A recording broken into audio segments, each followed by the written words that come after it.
All right, guys, I want to talk to you about negotiating a salary, negotiating buying a car, buying a house, selling something. I want to talk to you about how to negotiate everything, especially a salary in your job. Now, my name is Dustin Heiner. I'm with Master Passive Income. That's where I help people learn how to quit their jobs by investing in real estate rental properties so they never have to work a job again. Now, in my business of real estate, I negotiate all the time, but I also started negotiating when I had a job, negotiating my salary. I actually negotiated my salary 20% increase because I was able to negotiate. And I want to show you these principles that I've used in my business, in my life, to change my life, to make more money, to save more money, and have a better life. Because you can negotiate basically anything in life. It could be anything from, you're working for somebody and you increase the amount of money they pay you, your salary, or you're buying something, you get the price down. You're selling something, you get the price up. It could be, hey, your brother or sister, your sibling is trying to get you to clean the yard and it's your job, but you negotiate with them where they do part of the work and you do part of the work, and that's a negotiation. So negotiating is basically, you have two parties or more, maybe 3, 4, but you have different parties involved and they have something in common. And you want to give and take, and you want to have a negotiation. Basically, you work together to come to an agreement about a certain subject, a certain topic. And so most easily we can think of is our salaries for our job, or starting a new career, all that sort of stuff. We can actually negotiate everything. But what I want to do, instead of giving you step-by-step how to negotiate your salary, because what's going to happen is you're going to realize negotiation process is both an art and a science. There's two parts to it. Now, I'm going to give you the science for sure. I'm going to give you the step-by-step things that you need to do, but it's also an art. So I can't tell you everything about the art and how you can do it in your specific situation, but I'll give you the principle. The principle of the art is playing the person. So whoever you're dealing with, if it's your boss, if it's somebody who's selling a used car, whatever it might be, you need to play the person. And in poker, in playing poker, you're sitting at the table and you're playing against other people. You think you're playing your cards, the hands, the cards that you have in your hand. You think, okay, I have this hand, this will beat other ones. Poker's not about that. Poker is all about playing the person. Whoever is sitting across from you, whoever you're playing against, you want to play the person, not the hand. That's why there's something called bluffing. You bluff because it's part of the negotiation process. You use so many different tactics to make the other person think that they are either in a bad position, so they fold, or they're in a good position, so they bet more, so you then win, because there's so many great things about negotiating. But that's the thing about the art of negotiating. You play the person instead of the situation. Let's say your situation is, I need an increase in my salary. So do you go to your boss and you literally tell them, hey boss, I've been doing a good job. I need more money. I have this bill. I have this bill. I have this bill. I have this bill. I have to pay for this. I want to go on this trip. I. What's bad about that is your boss is thinking, I don't care. I'm paying you for work. It doesn't matter that you need more money. It only matters that you are producing more, that you're making me more money or making my life better. And so if you're only talking about yourself, you're not putting yourself in their shoes. So with negotiation, you play the person. So if it's your boss, what you do is you understand what their needs are, what they need for the position that you're actually working in. Are you doing better than other people? Show them what you can do better. So you need to understand everything about what your boss wants, what your boss needs, and how you can give them to them and play to their needs. If you prove to them that you are much more valuable than other people, that because of you, you've done so much and you're going to do so much more, you're going to make them more money or save them more money. If you make it all about the person, remember, this is the art of negotiating. If you make it about the person, about how you can help them, and you need to make them believe that because they are giving you a raise, you are going to be doing better, and they need to give you a raise. They need to give you that increase in salary because of what you are doing for them. And if they don't, they're going to lose out if they don't give you that raise. Not going to say, hey, I'm going to quit if you don't give me a raise. You don't say anything like that, but you make them believe, I need to give them, this person, I need to give them a raise because they are fantastic. So you need to, with the art, You present everything about them, why they should give you a raise. You need to convince them why they need to give you a raise, not any reasons about you. Don't say I this, I that, I this. You say, well, the company is better with me, and you give them the reasons why. And so that's the art. I can't tell you exactly how your situation is. You need to do that. Now, the science is exactly what I'm going to give you. I'm going to give you so many key principles and these ninja negotiating hacks in order to get what you want, not just in your salary, but if you're buying a car, if you're buying a house, you're selling things on eBay, whatever it might be, I'm going to give you these principles to apply into your life so that your life can be better. You can make more money, save more money, invest more money, and just have a better life. Now, the key principles, there are 4 key principles that you need to start with before I get into the actual negotiating hacks. So get into the 4 key principles. The first key principle is never pay the asking price or never agree on the very, very first thing. In any negotiating, salary, buying things or whatever, never agree on the very, very first thing because everybody is flexible. I don't care if they say no. I go to big stores and I just literally ask, hey, this is the price, but there's this, and this wrong with it. Can I get a discount on it? And you're going to find a lot of times people say yes. What happens if you just ask? You already have a no now. If you want, 10% off of this, if you don't ask, you already don't have a 10% off. So you already have a no. If you ask, you could potentially get 10% off, or you get some sort of discount. So if you ask, you automatically are one leg up. So whatever the initial offer is, never accept that. Always ask for a decrease if you're paying money, an increase if you're spending money or you're selling something. You always want to never take the first offer. That's the first key principle. The next thing is seek to create a win-win. You want to seek to create a win-win in every situation in life, and especially negotiating. Let's say I'm at Best Buy and there's a product and it's damaged, but I still want it. It looks fine. I can maybe fix it, or it works fine, just maybe the box is damaged. The company wants to sell that. That's their win. I want to buy it. That's my win. But a win-win was they can't sell it for full price because nobody's going to buy it. I'm not going to buy it for full price. And so a win-win would have them decrease. So you want to seek to get a win-win in every situation. I'll give you an example. A win-win in your salary, if with your boss. A win-win would be you are performing more. Let's say your boss needs extra tasks done in the business and you are able to take on those tasks. But you would say, you know what? I see that you have these things you need to get done. I will put extra effort and I will get these things done. And for my raise, you're already asking for a raise. Say, because I'm asking for a 20% raise, I'm willing to put more work in. I'm willing to take on more responsibilities. And in doing that, you're making yourself more valuable. So you're seeking to create a win-win. And along with the win-win, you want to seek to have a give and take where you give a little, they give a little. You give a little, they give a little. They give a little, you give a little. Just back and forth until you can make, like you're up here and they're down there. You give a little, they give a little. You give a little, they give a little. And eventually you're at the same spot. And that's how the negotiation process works. When I buy a real estate rental property that makes me $250 or more every single month, I buy the property, but I don't give the asking price. Like let's say they're asking $100,000. I don't say, okay, here's the $100,000. I never do. Even if it's a seller's market, I still never do that. I want a deal. I'm an investor. I buy things at a deal. So I'll offer $85,000. They're at $100,000. I'm at $85,000.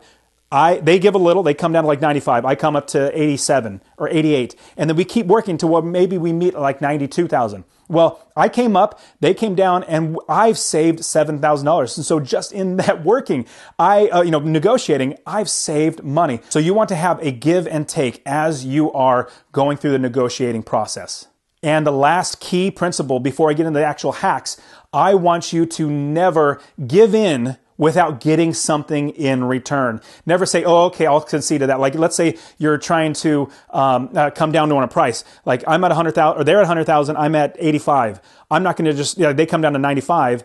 I'm not going to come up to 87 and they don't move. I'm not going to move again unless I get something in return. We want to move when they move. We don't want to give in without getting, like, let's say I have this, I'm selling, a product A, product B, and product C. Here you go. Well, let me throw in product E or D. Let me throw in product E. Let me just keep throwing in.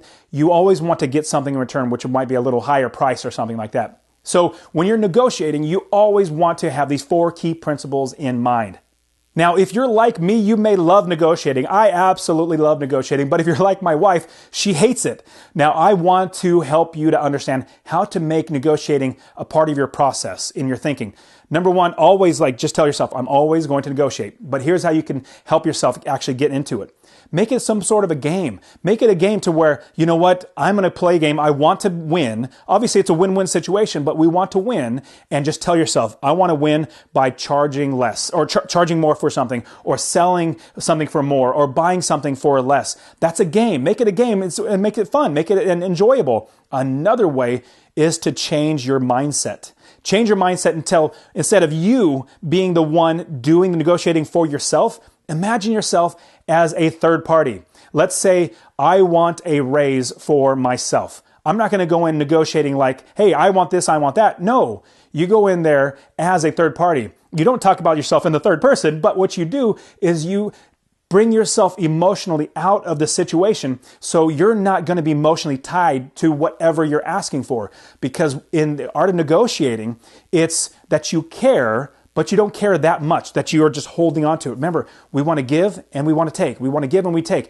If we are so emotional and we're just taking, there's no giving. And the other person's not going to buy into that. So you want to make sure that you are giving and taking. So try to have that. Try to make it a game. But at the same time, you can also make it where you're the third party, where you care, but not that much. So you don't get emotionally involved and you can pull yourself out and make a good negotiation process.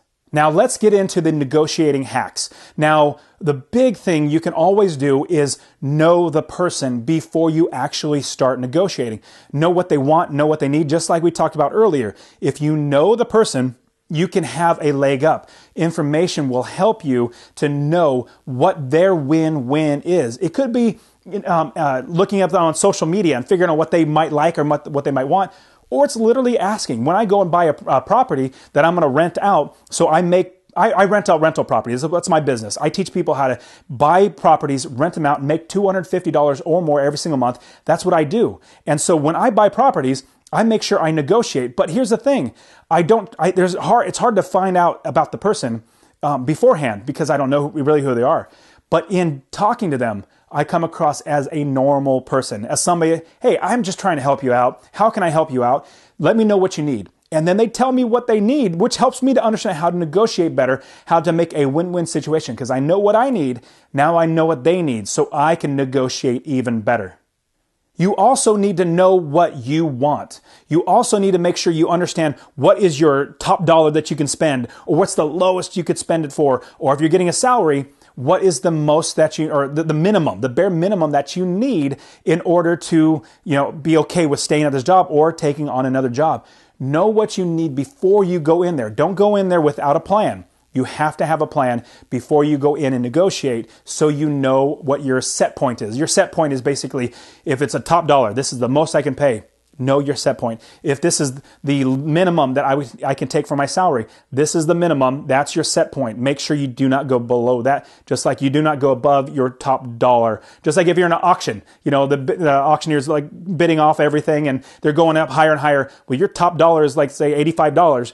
If you go a penny above that, then the floodgates open and then you keep going. You spend even more money. Same thing. If you go below the minimum set point of how much salary you want an increase. If you go below that, then it's like the floodgates and you just, I'll go more. Know where you're at. And then that's your bottom line. That's your minimum and maximum set points.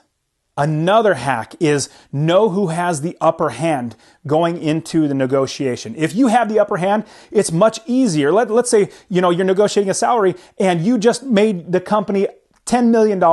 Well, you have the upper hand because you provided something that they need and you have the huge upper hand so you can actually go into the negotiation with a little more pull. If they are in the upper hand, let's say you haven't done anything good or done anything dramatically good, that you do your job just fine and you're just going for ask for a raise, your boss has a little bit of an upper hand. Now, let's say you're selling a product and there's so much demand for it and your product it could get priced higher because there's so many people want to buy it. Well, you have the upper hand. If you go into a negotiation knowing who has the upper hand, you can have a different mindset. If you go into a negotiation where you have the upper hand, then you can be a little more firm in your position. If you have the underhand, if the other person has the upper hand, then you can be a little more giving, or you need to be a little more giving, because if they have their upper hand, they could just say no and walk away. You want to know who has the upper hand so you can approach that differently. Remember, it's an art and a science. The art is playing the person. Another huge one, and I just talked about that just a minute ago, is you want to make sure you ask. Always ask. Always ask the question, can I get a discount on this? Or are you flexible on this? And here's a big thing that I tell to my wife, and I'll tell you, if you at all don't like negotiating, the easiest way to negotiate, to start the negotiation, if you're buying something, let's just start there. You say, are you flexible on the price? Are you flexible? Or, can you come down a little on the price? You don't even have to be direct and say, I need 10% off. Just say, hey, are you flexible on the price?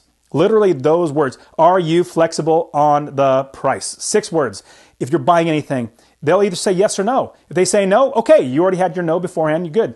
If they are, then you might get a discount. That's what you want, is ask if you're flexible on your price. So just ask. Just ask. Now, here is a huge one that I want to give you. If you are asking for a sale, like you're going and you're selling a product, you're giving your pitch, and then you get to the price, and then you say, well, how about it? Are you ready to buy? And then you pause, like you literally pause. Like, this is the big tip. I know it's kind of awkward on the video, but you just pause. You just literally sit there. If you're asking for an increase in salary, you say, well, boss, I have done this, this, and this, and I will do this and this and this, and the business will grow. And because of me, your company is going to be doing fantastic. It's going to be doing better and better. I need a 15% raise in my salary. That's it. I know it's awkward, but that was only like 5 seconds, or maybe 3 to 5 seconds. Imagine waiting for 15 seconds, 20 seconds, and just wait. It's going to be awkward, but here's the big tip. Out of all this video, this is the thing you're going to have to learn. The first person to talk after that pitch, after that ask, loses. It's magic. I don't know how it works, but it's just magic. If you pause, if this happens, you say, well, boss, I need a 15% raise. But how about I give you this? You lost. You already lost. He's already has the upper hand now. He might give you a raise, but usually it might just say, no, we don't have it right now. But if you just say, I need a 15% raise. And you just sit there. You wait until they talk.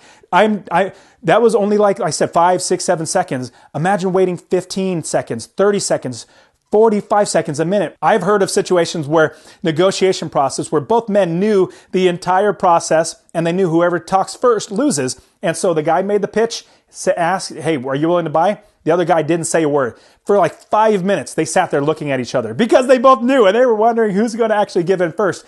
But here's the thing. It's magic. If you just ask and don't say a word, the other person starts to sweat. Start like, what's going on? And they start putting in the defensive. So if you take anything away, if you're going to ask for a salary, this is the thing that you need to do. Ask for the raise. Prove every reason why. But when you ask, shut up. Don't say a word. That's how I increased my income, my salary by 20%. I want to see you do that too. Another big one I want to give you is never stop negotiating until the deal is done, until the money's changed hand and everything. I'll give you an example. One of my students was buying a rental property. He bought the property, I think, for maybe $45,000, and he's going to be making, or he is making $400 a month in passive income. That's literally not working and making money, and that's what I showed him how to do. But in the process, number one, I got him to decrease the amount of money he had to pay. They were asking like $50,000. I helped him to negotiate it down by $5,000. So we got to $45,000. But right as they were about ready to close, we found out, hey, there's a problem with the roof. We went back to them and said, hey, there's a problem with the roof. And I coached him how to do this. There's a problem with the roof. We need to repair it. I'm willing to pay half. Would you give in half? Would you give us a credit on the purchase of, they say it's a total of $6,000. Take off $3,000 off the purchase price and as a credit, and we will, overlook the roof and we'll take care of it ourselves. They said, yes, that's $3,000 extra without even, you've already negotiated everything. So never stop negotiating until the deal is absolutely done. And one last great one I'm going to give you, and there are so many more negotiating hacks I want to give you. Go to my website, masterpassiveincome.com, and go there. And I'll put it inside the description as well, showing you all the great negotiating hacks that you can have and implement in your business. I give you even more examples of how to do it. So go in the description below and get inside and see that entire process of negotiating hacks. But the last one I want to give you is be willing to walk away. Very, very simple. Be willing to walk away. Now, I know it's going to be rather hard, but you need to be okay with saying, you know what? I'm walking away. And it could be walking away from your job. Like, let's say it's time for me to leave because I literally can't make enough money to work here. It could be I'm buying a car. Well, they're not coming down. I'm willing to walk away. But here's the key too. Along with being willing to walk away, show it. You want to show, like, say, okay, well, I guess we can't make a deal. All right, see ya. And then turn around and start walking. You can do that. Now, it's not done. That's just a tactic to get your negotiating process through the roof, like through the process and actually get the sale or get the purchase. And so you need to be willing to, put whatever item down or walk away from your job. You need to be willing to do that, but more so, be willing to show it and say, hey, boss, I might need to leave. Okay, well, I got another offer for another job. And pause and just sit there and see if they're willing to grab onto that. Last thing you could do is actually quit your job. But the other thing you could do is say, you know what, I came back and I realized this is a better job, just to keep your job. So you don't want to give them ultimatum. It's either me or, the raise or the job or whatever. You don't want to do that. You just want to make sure that you have an upper hand, but you want to use these negotiating hacks in order to get what you want out of life. And so you can apply this every single place in life. I've done this so often in my life that my life is so much better because of it. Now, just like negotiating, I want to show you how to invest in real estate rental properties so you never, ever have to work a job again. I want to give you a free real estate investing course. I want you to learn how to analyze properties, how to make money every single month, how to never have to work a job again. I literally work 30 minutes a month. 30 minutes a month. That's it on all my properties, and I make $10,000, $20,000, $30,000 a month from my rental properties. It's absolutely fantastic. So in the description below, it's masterpassiveincome.com/free course. Get that free course, and I want to get you started in investing in real estate. Now, on top of all of those hacks, there are so many more I want to give you. Go to the description. I have the actual link to the article that I wrote giving you all these great things of how to negotiate everything in life. All right, guys, you've been fantastic. Again, Dustin Heiner with Master Passive Income. I'll see you next time.